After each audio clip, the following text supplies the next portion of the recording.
Em 1985, o Reino Unido foi abalado por um dos casos de true crime mais infames de sua história, conhecido como os assassinatos da fazenda White House.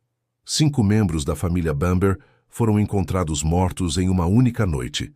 Mas será que foi um caso de assassinato-suicídio ou um massacre completo, com o assassino fugindo na calada da noite? Este caso é tecnicamente resolvido, mas muitos acreditam que o veredicto foi incorreto, possivelmente uma das piores injustiças já vistas no país.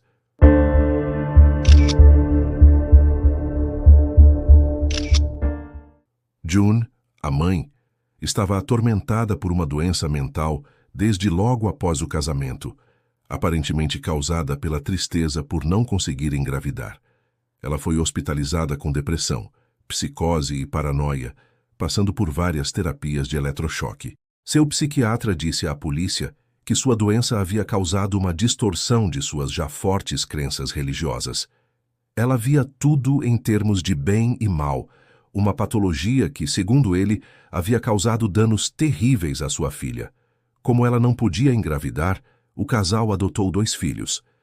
A família era composta por 2 pais extremamente religiosos e rigorosos. O primeiro filho adotivo do casal foi Jeremy Bamber, filho biológico de uma mulher que engravidou de um sargento do exército.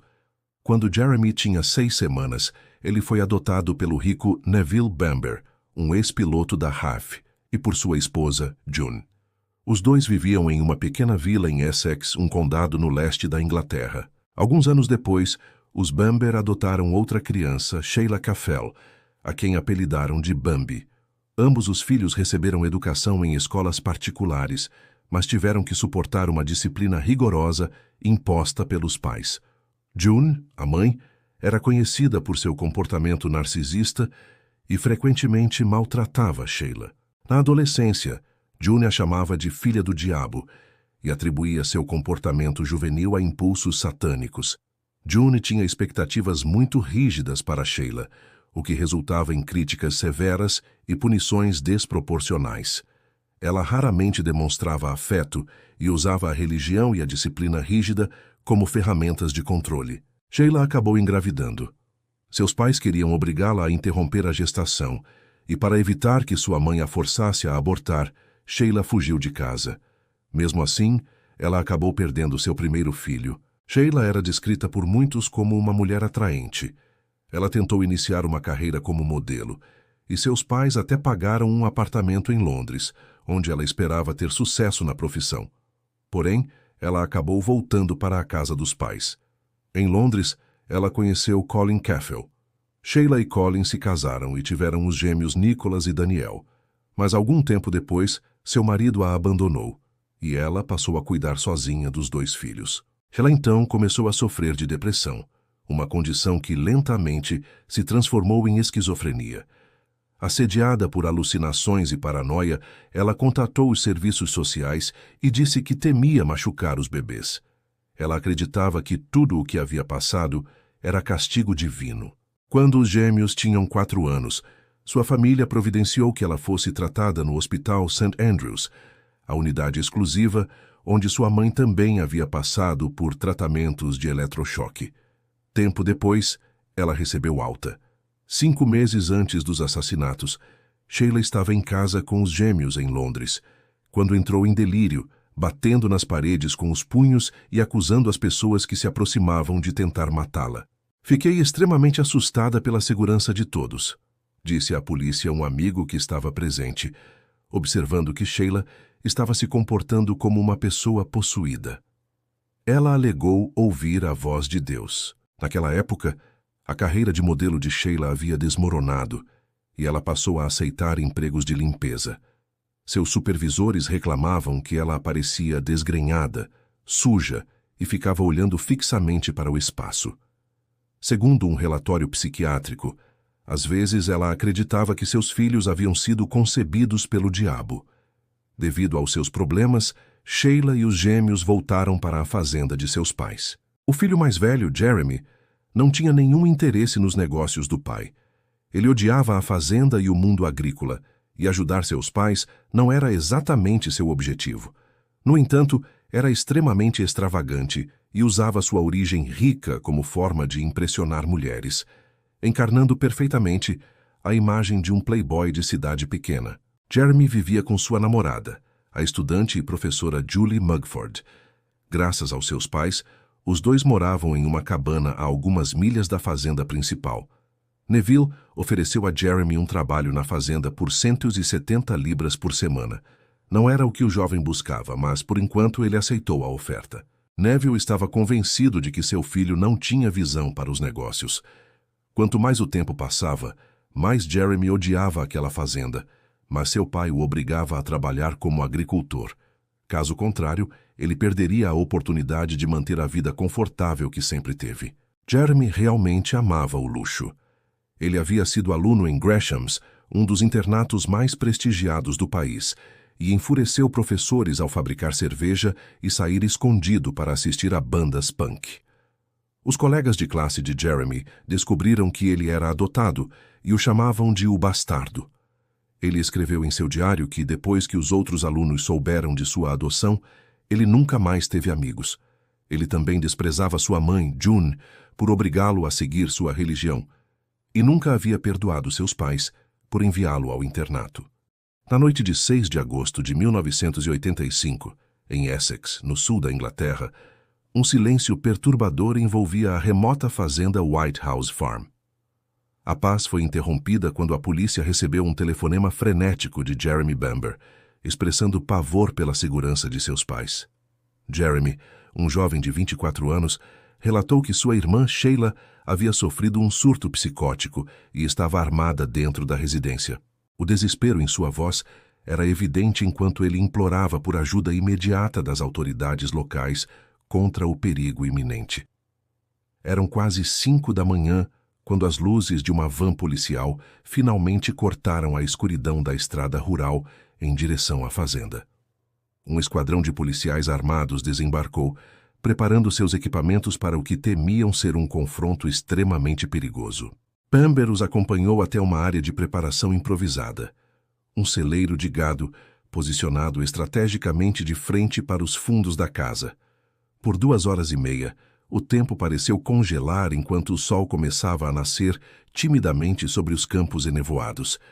Os policiais permaneceram em posição, usando um megafone para clamar repetidamente que Sheila se rendesse pacificamente e saísse da casa. Nenhum movimento foi detectado nas janelas. A única resposta que recebiam era o latido contínuo e angustiado do cachorro da família. A tensão aumentava a cada minuto sem resposta, enquanto a luz do dia revelava a fachada imponente e silenciosa da propriedade. Por volta das 7h30 da manhã, sem nenhum sinal de rendição, a equipe de ataque recebeu a autorização final para invadir a residência. Ao se aproximarem da frente da casa, um policial relatou ter visto uma mulher caída no chão da cozinha. A visibilidade era precária através do vidro sujo, e a equipe não conseguia confirmar se a mulher estava viva ou morta. Descobrindo que a porta dos fundos estava trancada, os oficiais utilizaram uma marreta pesada para arrombar a entrada e enfrentar o mistério. Quando os policiais entraram, encontraram uma cena horrível. Neville Bamber, pai de Jeremy, havia sido espancado e baleado 8 vezes. Sua mãe, June Bamber, e os sobrinhos gêmeos de 6 anos, Daniel e Nicholas, também foram mortos a tiros. Sheila foi encontrada no quarto, com um rifle nas mãos aparentemente após ter se desvivido. Ao lado dela, uma Bíblia manchada líquido vermelho estava aberta nos Salmos 51 e 55. A frase "Salva-me da culpa de sangue" estava sublinhada com uma caneta vermelha. Aparentemente incapaz de processar a notícia, Bamber implorou para falar com seu pai. Quando foi lembrado de que Neville estava morto, ele desabou novamente. Sheila deveria estar em um hospício pelo que ela fez, murmurou. Pouco depois, ele foi visto vomitando em um campo. A princípio, a polícia concluiu que se tratava de um caso de assassinato-suicídio cometido por Sheila, que sofria de problemas mentais. No entanto, investigações posteriores trouxeram à tona evidências que sugeriam o contrário. Um silenciador encontrado na casa tinha uma mancha de sangue que correspondia ao tipo sanguíneo de Sheila. Porém, Sheila havia morrido no andar de cima, enquanto o silenciador estava no andar de baixo. Além disso, suas pegadas não tinham sangue, indicando que ela não havia se movido pela casa após os assassinatos. Com a descoberta do silenciador, a polícia começou a duvidar da teoria inicial de assassinato-suicídio. A suspeita recaiu sobre Jeremy, que herdaria uma grande fortuna após a morte dos pais. Sua namorada, Julie Mugford, revelou à polícia que Jeremy frequentemente falava em se livrar da família para ficar com a herança. Ela também mencionou que ele sabia sobre uma janela na fazenda White House que não trancava corretamente, por onde o assassino teria entrado. Segundo Julie, ele até teria contratado um matador de aluguel, mas a polícia não encontrou evidências suficientes para apoiar essa acusação. A polícia continuou a investigar e reuniu mais evidências contra Jeremy. Durante a investigação, descobriu-se que ele estava dirigindo de maneira suspeitosamente lenta para a cena do crime, o que levantou mais suspeitas. Além disso, o telefonema que Jeremy fez para a polícia naquela noite não foi para o número de emergência 999, mas sim para o número direto da delegacia, o que indicava uma possível tentativa de evitar um atendimento rápido. A perícia revelou que Sheila não poderia ter segurado a arma e atirado em si mesma com o silenciador anexado, devido ao comprimento da arma. Além disso, a posição de seu corpo e a ausência de sangue em seus pés sugeriam que ela não havia se movimentado após ser morta, indicando que alguém a matou e depois encenou o suicídio. No julgamento, que ocorreu mais de um ano após os assassinatos, a acusação apresentou a teoria de que Jeremy havia matado toda a sua família e tentado encenar um assassinato-suicídio. Eles argumentaram que Jeremy entrou na casa pela janela destrancada, matou sua família com o silenciador na arma e depois o escondeu para fazer parecer que Sheila havia cometido os crimes. A defesa de Jeremy se baseou na condição mental de Sheila, alegando que ela sofria de esquizofrenia e poderia ter cometido os assassinatos durante um episódio psicótico. Eles também destacaram que Sheila havia sido hospitalizada várias vezes e tinha um histórico de pensamentos perturbadores. A acusação destacou que Jeremy sempre foi considerado um filho-problema. Adotado ainda criança, ele constantemente causava problemas na escola, envolvia-se em pequenos crimes e era conhecido por seu comportamento narcisista. Segundo a acusação, Jeremy estava ciente de que herdaria uma grande quantidade de dinheiro e propriedades, mas teria que dividir tudo com sua irmã, Sheila, e com os sobrinhos.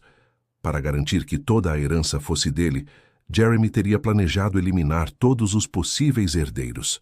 Testemunhas relataram que Jeremy, frequentemente, mencionava a ideia de se livrar da família e herdar tudo. Ele também sabia sobre uma janela na fazenda White House que não trancava corretamente, facilitando sua entrada na noite dos assassinatos. A polícia acredita que, na madrugada de 6 de agosto, Jeremy foi até a fazenda White House com seu rifle e entrou pela janela destrancada. Ele começou pelos quartos das crianças, onde Daniel e Nicholas dormiam, e os matou a tiros enquanto ainda estavam na cama. Em seguida, matou sua mãe, June, que foi encontrada no corredor. Jeremy então confrontou seu pai, Neville, que foi espancado e baleado 8 vezes. Finalmente, foi até o quarto de Sheila, matou-a e colocou o rifle em suas mãos para encenar o suicídio. Apesar dos argumentos da defesa, Jeremy Bamber foi considerado culpado de todos os 5 assassinatos e sentenciado a 5 penas de prisão perpétua. No entanto, ele continua afirmando sua inocência até hoje, e muitos acreditam que este caso pode ser uma das maiores injustiças da história do Reino Unido.